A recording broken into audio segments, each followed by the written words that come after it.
다 찾으신 줄 믿고 창세기 13장 1절부터 13절까지 말씀 우리 함께 읽도록 하겠습니다. 아브람이 애굽에서 그와 그의 아내와 모든 소유와 롯과 함께 네겝으로 올라가니 아브람에게 가축과 은과 금이 풍부하였더라. 그가 네겝에서부터 길을 떠나 베델에 이르며 베델과 아이 사이 곧 전에 장막 쳤던 곳에 이르니 그가 처음으로 제단을 쌓은 곳이라. 그가 거기서 여호와의 이름을 불렀더라.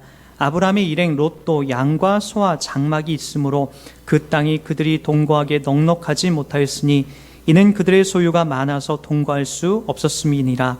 그러므로 아브람의 가축의 목자와 롯의 가축의 목자가 서로 다투고 또 가나안 사람과 브리스 사람도 그 땅에 거주하였는지라.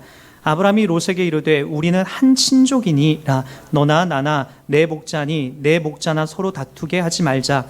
내 앞에 온 땅이 있지 아니하냐. 나는 떠나가라. 내가 좌하면 나는 우하고 내가 우하면 나는 좌하리라. 이에 롯이 눈을 들어 요단 지역을 바라본즉 수알까지 온 땅에 물이 넉넉하니 여호와께서 소돔과 고모라를 멸하기 전이었으므로 여호와의 동산 같고 애굽 땅과 같았더라. 그러므로 롯이 요단 온 지역을 택하고 동으로 옮기니 그들이 서로 떠난지라.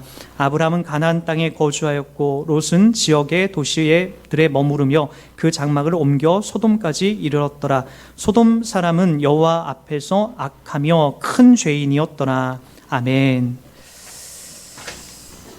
네, 오늘 저희들은 이 아브람과 롯의 이 이야기를 살펴봄으로써 우리가 믿음으로 산다라고 하는 의미가 어떤 의미인지에 대해서 한번 상고해 보고자 합니다. 우리는 코로나 사태로 인해서 참 큰 혼란의 시기를 지나고 있습니다. 끝날 것 같은 코로나가 또 끝나지 않고 계속해서 연장되는 참 이 복잡하고 힘든 시기를 우린 다 같이 어렵게 지나고 있습니다. 지난주에도 잠깐 말씀드렸듯이 그러나 이 어렵고 힘든 상황을 버텨가는 사람들 중에 어떤 사람은 절망하고 좌절로 끝나는 그렇게 세상을 욕하고 많은 자기의 형편들을 저주하는 사람이 있는가 하면 또 다른 사람들은 이 상황 속에서도 여전히 하나님을 소망하고 하나님의 임재를 느끼고 하나님의 선하신 뜻을 기다리면서 살아가는 사람들이 있다는 것입니다. 저와 여러분들은 어떤 자리에 서서 어떤 믿음의 여정을 밟아야 될지 오늘 이 본문의 사뭇 우리에게 진지하게 알려주고 있는 내용이어서 이 본문을 통해서 우리가 어떤 길로 가야 할지에 대한 믿음의 방향성을 잡고 나갔으면 좋겠습니다. 아브람에 관한 이야기는 우리가 익히 알고 있지만 좀 여러분들에게 좀 큰 그림으로 먼저 좀 설명하고자 합니다. 요 빨간색 글씨 그 표시가 아브람이 떠났던 그 여정이거든요. 그러니까 이게 지도이기 때문에 그런 거죠. 지금 이 지도를 이렇게 좀 진짜 지도로 넓게 확대해서 보면요, 상당히 넓은 거리를 이동한 그 여정입니다.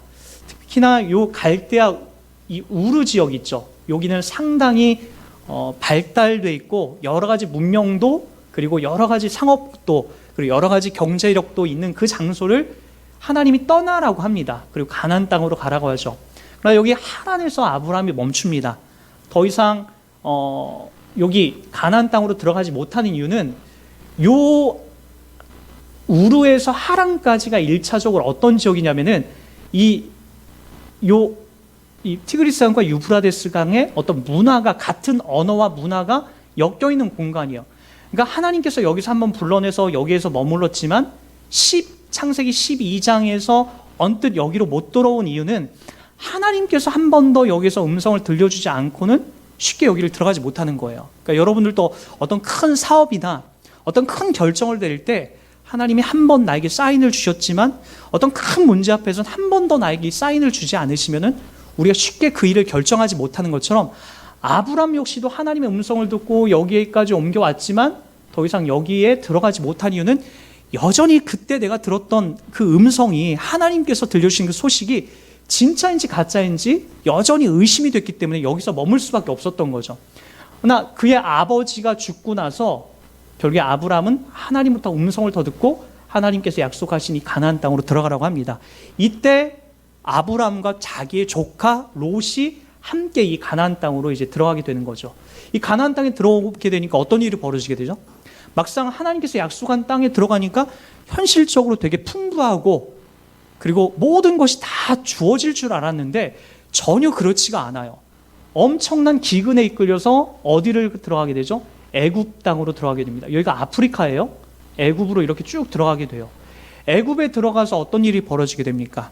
들어가자마자 우리가 읽었던 13장 전에 12장이 나와요.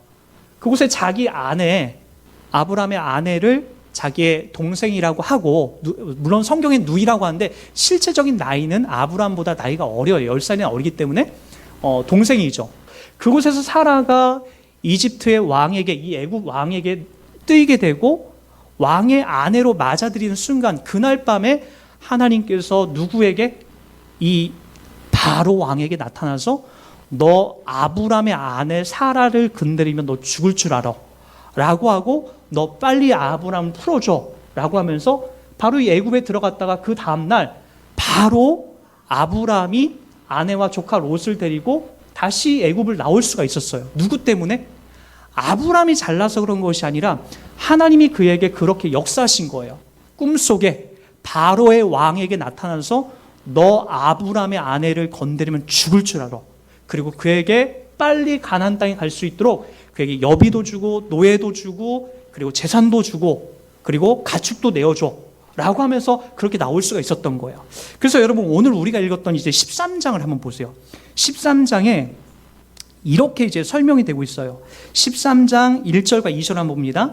아브라함이 애굽에서 그와 그의 아내와 모든 소유와 롯과 함께 네겝으로 올라가니, 2절 보세요.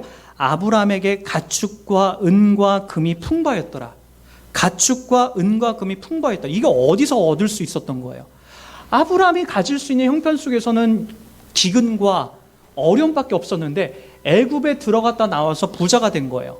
그러니까 이 이집트의 왕이, 바로 왕이 이 아브라함에게, 조카 롯에게 금도 주고 은도 주고 가축도 내어주면서 너 빨리 나가라. 그러니까 하나님께서 그에게 얼마나 무섭게 역사했는지를 알 수 있게 되는 거예요.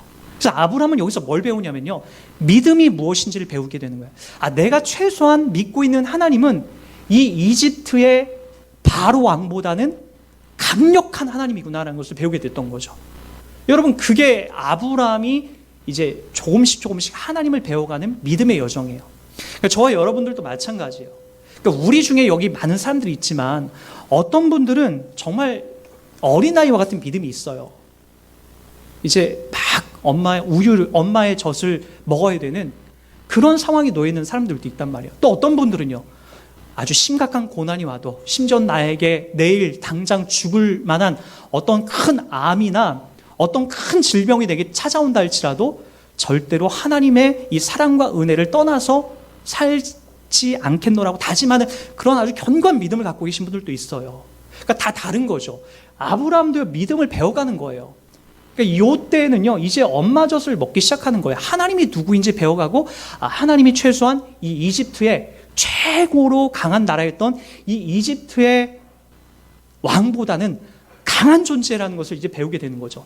그리고 나서 이제 이곳을 나와가지고 이제 그 다음 올라와서 오늘 13장 1절에 보니까 네겝으로 올라왔다라고 하죠. 여기가 가나안 땅 남쪽 지방이에요. 아주 사막 지형이고 아주 안 좋은 지형이에요. 이 네겝으로 올라와서 이제 천천히 어디로 올라가냐면은 예루살렘 위쪽에 베델과 아이성 사이에 이제 정착하게 됩니다. 그 말씀이 오늘 이렇게 나오게 되는 거죠. 자, 4절 말씀 볼까요? 3절. 그가 네겝에서부터 길을 떠나 베델에 이르며 베델과 아이 사이 곧 전에 장막 쳤던 곳에 이르니 그가 처음으로 제단을 쌓은 곳이라. 그가 거기서 여호와의 이름을 불렀더라. 이제 왜 여호와의 이름을 부를 수밖에 없는 거죠? 최소한 내가 믿는 하나님이, 나를 이곳으로 인도하신 하나님이 저 바로왕보다 강하고 내가 신뢰할 만한 믿음을 이제 그분에게 쏟아낼 수 있구나라고 하면서 여기서 여호와의 이름을 부르기 시작했던 거예요. 자, 그리고 나서 이제 문제가 생기기 시작한 거예요. 그 다음에 이들이 갖고 있었던 소유가 넉넉하지 않았습니까? 아주 많지 않았나요? 6절 말씀에 보니까 이렇게 나와요. 그 땅이 그들이 동거하기에 넉넉하지 못하였으니 이는 그들의 소유가 많아서 동거할 수 없었습니다. 그러니까 아주 많은 양을 가지고 이들이 나왔는데 이곳에서 서로 동거할 수 없을 정도의 어마어마한 많은 가축들과 양떼들과 노비들이 있었던 거예요. 7절 볼까요? 그러므로 아브라함의 가축의 목자와 롯의 가축의 목자가 서로 다투고 또 가나안 사람과 브리스 사람도 그 땅에 거주하였더라. 아브라함의 가축을 치는 목자들도 있었고, 그리고 롯의 가축을 치는 목자들도 있었는데 서로 싸우기 시작했다는 거예요. 왜요? 좋은 땅을 차지하기 위해서. 우리 가축들에게 더 좋은 꼴을 먹이기 위해서 아브라함의 목자들과 롯의 목자들이 서로 다투는 일들이 이제 허다하게 벌어지기 시작했다는 거예요. 참 희한한 것은 여러분, 이 재산이 없을 때는 둘이 그래도 의리가 돈독했는데 재산이 많아지게 되니까 어디서부터 뭔지 모르게 이런 다툼들이 나타나게 되는 거예요. 여러분, 장례식장에 가보면은 어느 정도 우리가 이 집안의 분위기를 알 수 있어요. 부잣집의 어떤 부모님이 돈을 많이 갖고 있는 그런 집의 어떤 장례식장을 가보면, 그러니까 부모님이 돈을 많이 갖고 이렇게 제대로 유산 관리를 하지 않고 그냥 돌아가셨어요. 그런 집안에 이렇게 장례식장에 가보면요, 상당히 뭔가 날이 서 있고 살벌한 것을 볼 수가 있어요. 왜요? 그 부모님이 나눠주지 않은 그 가지고 있는 재산, 유산을 내가 더 많이 갖고 네가 더 적게 갖기 위한 그런 자녀들의 어떤 치열한 어떤 다툼들이 장례식장부터 펼쳐지게 돼요. 그러나 여러분, 부모님이 아무런 차라리 재산을 갖고 있지 않고 자녀들을 그래도 좀 반듯하게 양육한 그런 곳에 이런 장례식장에 가보게 되면요, 자녀들이 의기투합해서 십시일반 돈도 모아서 이 장례식을 은혜롭게 이게 참 펼쳐가는 걸 볼 수가 있어요. 그래서 성경이 우리들 가운데 조명하고 있는 것이 뭐냐면요, 무조건적인 이 부자가 절대로 좋은 게 아니에요. 여러분들이 지금도 목표하는 게 있죠. 나는 돈만 있으면 다 될 것 같아. 난 돈 많은 남자만 만나면, 난 돈 많은 여자만 만나면, 난 돈만 갖고 출세만 하면 다 될 것 같은데, 여러분, 그 끝자락이 결국에는 이런 다툼과 그리고 이러한 살벌한 관계로 펼쳐져 갈 수밖에 없다는 거예요. 근데 그 와중에도 믿음 있는 사람은 이제 어떤 결단을 내리기 시작을 해요. 그게 바로 아브라함이 자기 조카 롯을 불러들이기 시작합니다. 8절 볼까요? 아브라함이 롯에게 이르되 우리는 한 친족이라 나나 너나 내 목자나 내 목자나 서로 다투게 하지 말자. 내 앞에 온 땅이 있지 아니하냐. 나를 떠나가라. 내가 좌하면 나는 우하고 내가 우하면 나는 좌하리라. 아브라함은 그래도 이제 하나님이 누구인지를 알았기 때문에 내가 빈손으로 왔다가 이렇게 금도 은도 그리고 많은 가축과 노비도 지금 하나님께서 내게 주셨으니 믿음이 무엇인지, 하나님이 나에게 어떻게 채워주신지 그걸 배우기 시작했던 거죠. 여러분, 그래서 조카 롯을 불려드립니다. 야, 롯아, 너하고 나하고 참 이렇게 참 죽을 고생하면서 이곳까지 왔는데 우리가 갖고 있는 재산 때문에 싸울 일이 뭐가 있느냐. 야, 롯아, 네가 보고 싶은 땅을 다 봐라. 네가 방향을 정해.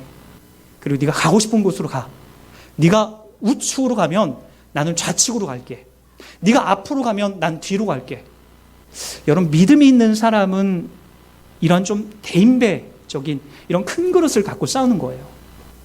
우리 가끔가다 시장에서 그 성경책을 끼고 콩나물을 사면서 1,000원어치 사면서 그거 200원, 300원 깎는 거, 여러분 절대 그거 좋은 것 아닙니다. 십자가 목걸이 차면서 500원 깎고 1,000원 깎고 그리고 사람들과 다투고 그런 거 절대 아닙니다.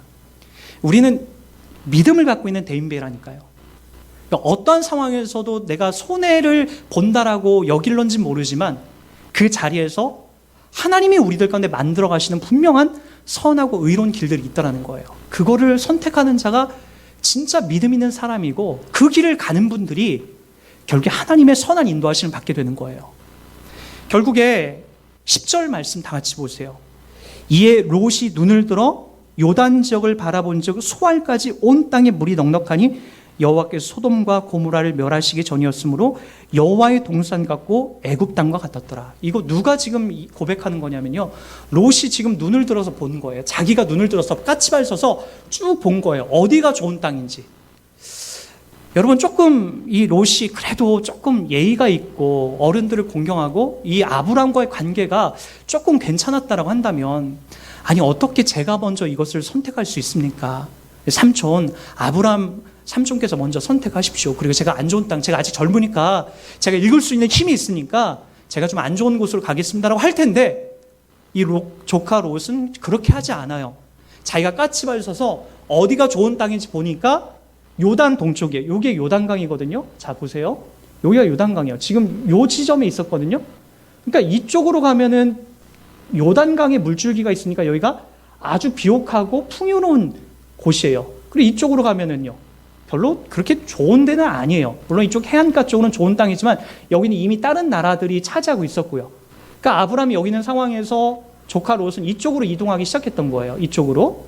예, 이쪽 요단강 쪽으로 강줄기 따라서. 그쪽으로 하면은 초지도 좋고 먹을 것도 있고 더군다나 그쪽에는 유명한 땅이 하나 있어요. 바로 요 아래쪽으로 쭉 내려오면은요, 사해바다가 있는데 이 사해바다 근처에 소돔이라고 하는 우리 이제 소돔과 고모라 땅 알잖아요. 나중에 멸망당하는 그곳 아주 유명한 그 장소가 나오게 돼요. 그러니까 그쪽을 바라봤던 거예요. 여기 보니까 10절 보니까 이렇게 하고 있죠. 소돔과 고모라를 멸하시기 전이었으므로 여호와의 동산 같고 애굽 땅과 같았더라. 여러분 한번 보세요.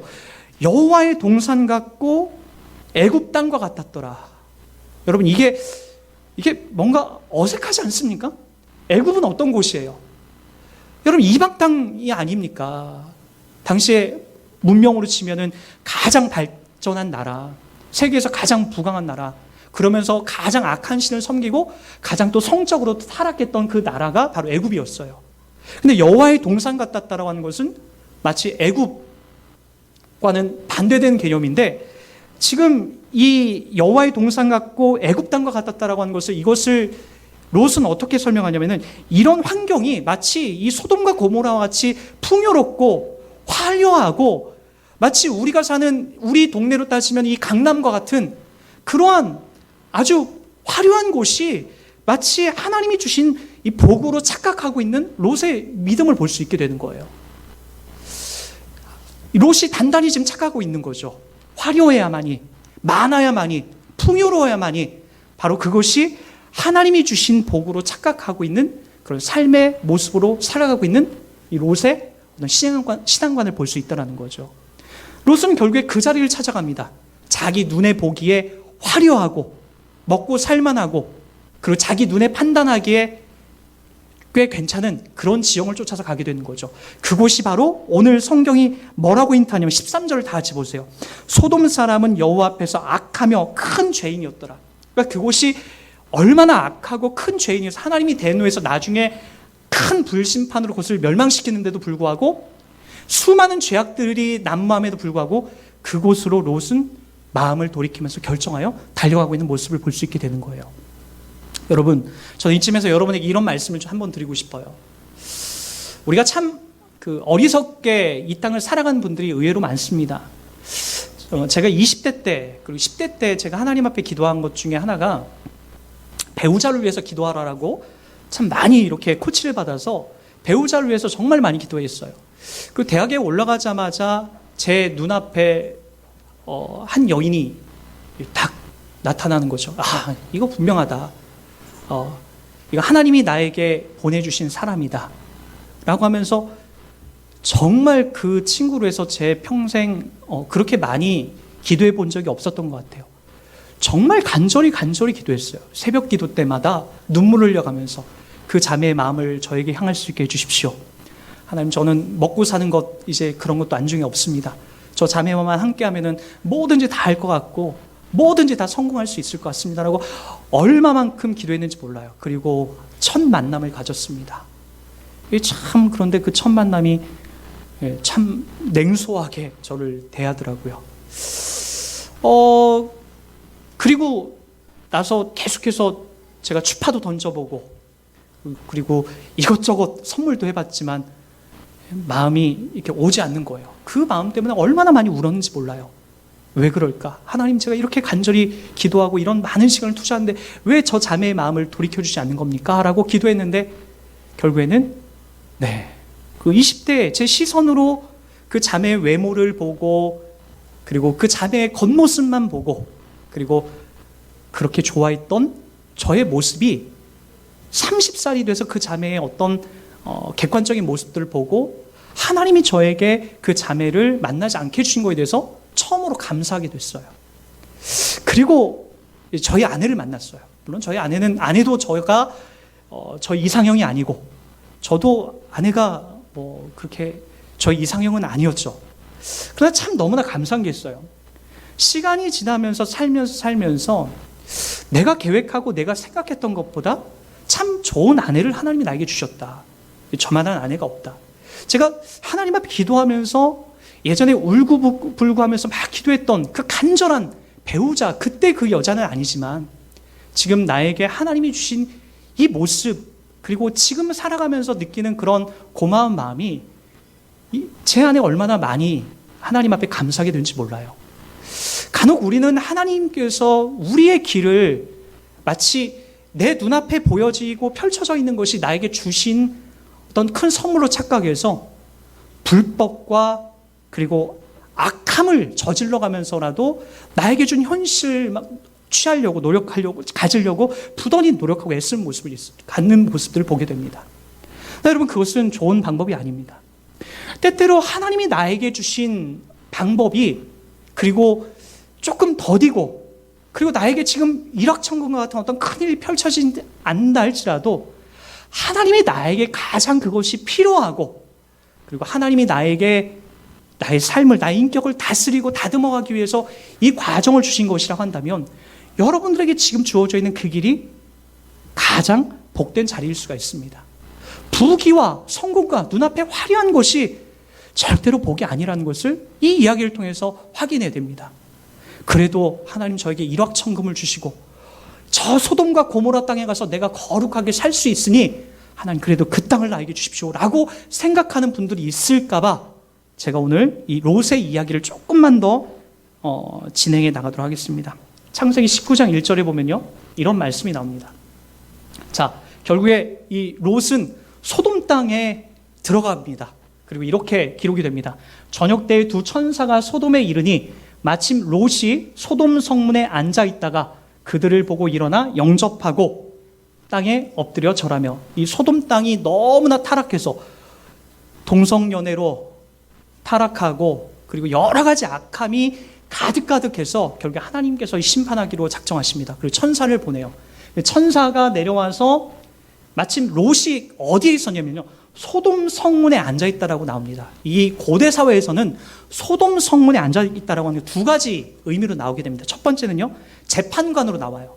그러니까 이 마을에 소돔 땅에 아주 이 롯은 아주 높은 어떤 지위의 재판관으로 올라갔다라고 하는 것을 확인할 수가 있습니다. 또 두 번째는 뭐냐면요, 지역에서 최고의 유지였을 거다. 그러니까 롯은 이 소돔에 가서도 열심히 돈을 벌고 열심히 무엇인가 노력을 해가지고 큰 부귀와 어떤 영광의 자리에 올랐어요.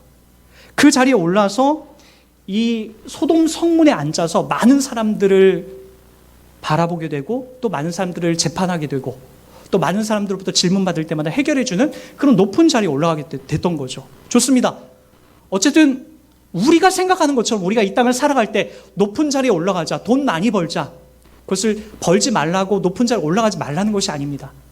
근데 그 자리에 올라가서 우리가 살아가는 삶의 방식으로 이 롯이 그곳에 살아가는 삶이 어땠는지를 확인하게 되면은 이렇게만 보여지면 이 내용은 성공한 것처럼 보이는데 성경은 이 이후에 아주 끔찍한 몇 가지 그림들을 보여주기 시작합니다. 자, 한번 19장 14절을 한번 보이겠습니다. 롯이 나가서 그 딸들과 결혼할 사위들에게 말하여 이르기를 여호와께서 이 성을 멸하실 터이니 너희는 일어나 이곳에서 떠나라 하되 그의 사위들은 농담으로 여겼더라. 여러분, 결국에 이 소돔 땅을 멸하시기로 하나님이 작정하셨는데 바로 롯의 딸 2명과 이 사위들이 결혼했는데 사위들에게 하나님께서 심판하시기로 했다. 그러니까 너희들 빨리 놀던 거 정리하고 빨리 탈출하자라고 했더니 사위들이 어떤 마음을 가졌다라고요? 그걸 농담을 했다는 거예요. 농담이라는 것을 원어적 의미로 따져보니까 내 몸에서 먼지가 묻은 것을 털어내듯이 대수롭지 여기지 않았다는 거예요. 여러분, 최근에도 우리 이태원에서 코로나로 인해서 아주 큰, 지금 어제, 그저께 계속해서 벌어지지 않습니까? 정부에서 그렇게 가지 말고 지금 조금 거리 두게 하자. 그리고 그곳에 가서 이렇게 놀지 말자라고 여러 가지 권고를 주더라도 그들은 젊음이 있고 가지고 있는 돈이 있기 때문에, 그리고 자기들의 그 욕망과 욕구가 있기 때문에 그것을 분출하기 위해서 가는 거예요. 야, 그건 걸리면 어떠냐? 20대는 죽지도 않더라. 큰 문제 없어. 라고 하는 그 이유 때문에, 자기만을 생각하는 그 이유 때문에 이런 큰 일들이 벌어지게 되는 거죠. 마찬가지예요. 소돔 땅에는 먹고 살 만한 게 많고 큰 향락도 있고 큰 쾌락도 있는데, 야, 이곳이 멸망한다고, 이곳이 사라진다라고, 그건 상상할 수 없어. 야, 그거 농담이야, 웃기는 이야기야. 야, 그 말도 안 돼. 라고 하면서 자기의 먼지 털어버리듯이 대수롭지 여기지 않다라는 거예요. 결국에 이곳이 다 멸망하게 되고 이 사위들도 다 죽게 됩니다. 이러한 어떤 신앙과는 상관없는 그런 끔찍한 일들이 사위들에게 펼쳐지게 되고요. 또 자녀들은 이런 일들이 벌어지게 됩니다. 딸들에게는 이런 일들이 펼쳐지는 거예요. 이곳에 탈출하여 나와서 소돔 땅이 멸망하고 갑작스럽게 이곳을 떠나서 나왔는데, 이제 보십시오. 자, 이튿날 그 큰 딸들이 작은 딸에게 이르되 어젯밤에는 내가 우리 아버지와 동침하였으니 오늘 밤에도 우리가 아버지에게 술을 마시게 하고 내가 들어가 동침하고 우리가 아버지로 말미암아 후손을 이어가자 하고 그 밤에도 그들이 아버지에게 술을 마시게 하고 작은 딸이 일어나 아버지와 동침하니라. 그러나 아버지는 그 딸이 눕고 일어난 것을 깨닫지 못하였더라. 이거 여러분 성경에 노골적으로 소돔과 고모라 땅에서 탈출한 이 롯의 가족들에게 펼쳐진 아주 끔찍한 이야기를 이야기해주고 있습니다. 어떤 이야기죠? 소돔과 고모라 땅이 다 멸망하고 이 롯의 딸들도 사위가 다 죽었기 때문에 더 이상 이제 우리가 어떻게 자녀들을 이제 이어갈 수 있겠는가에 대한 고민에 빠진 거예요.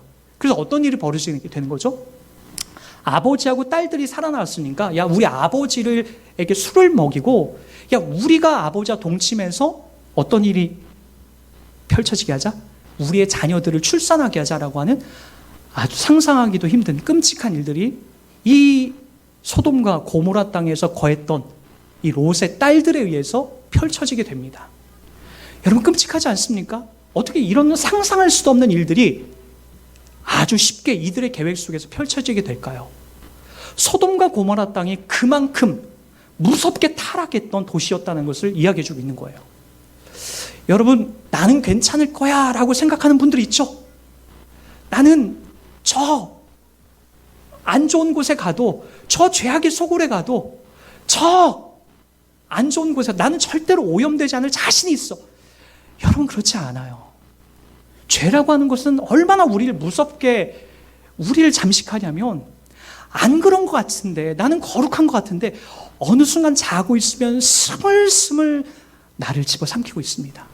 마치 귤 하나가 썩어서, 귤 상자 안에 100개의 귤이 있는데 귤 하나가 썩어서 이 하나쯤 그냥 내버려두면 괜찮겠지라고 생각하는데 며칠 지나니까 그 귤박스 안에 다 곰팡이 와서 다 썩어 나가는 것처럼, 나는 괜찮겠지, 이 작은 죄 하나는 괜찮겠지, 이거 죄 진다로 무슨 일 벌어지겠어? 주일 한번 빠진다고 어때? 그러나 여러분, 그렇지 않아요. 그런 죄악들이 무섭게 우리를 잠식해 가는 거예요. 결국에는요, 자기 아버지에게 술을 먹여서 우리 아버지와 동침하자라고 해도 그들은 어떤 죄에 전혀 무감각한 그런 상황까지 갈 수밖에 없게 되는 거죠. 결국에 어떤 일이 벌어지게 되죠? 이 사건이 터지고 나서 바로 이들에게 후손이 생깁니다. 롯의 두 딸이 아버지로 말미암아 임신하고 큰 딸은 아들을 낳아 이름을 모압이라 하였으니 오늘날 모압의 조상이요, 작은 딸도 아들을 낳아 이름을 벤암이라 하였으니 오늘날 암몬 자손의 조상이었더라. 누구를요? 모압과 암몬의 자손이 나오는데, 여러분 한번 잘 보세요. 여러분 다음에 성경을 볼 때 이 창세기 19장 이후에, 이 이후로부터 이 모압과 암몬 자손으로 인해서 이스라엘 백성들이, 이 아브라함의 후손들이 얼마나 큰 고통을 당하는지, 아브라함이 후손들이, 이스라엘 백성들이 나가는 그 모든 길목마다 이 모압과 암몬이 얼마나 그들을 고통스럽게 독을 싸고 급을 놓고 그들을 얼마나 고통스럽게 하는지를 여러분 한번 성경을 통해서 차근차근 보시기 바랍니다. 죄의 결과는 이렇게 무섭게 나타나게 되는 거예요.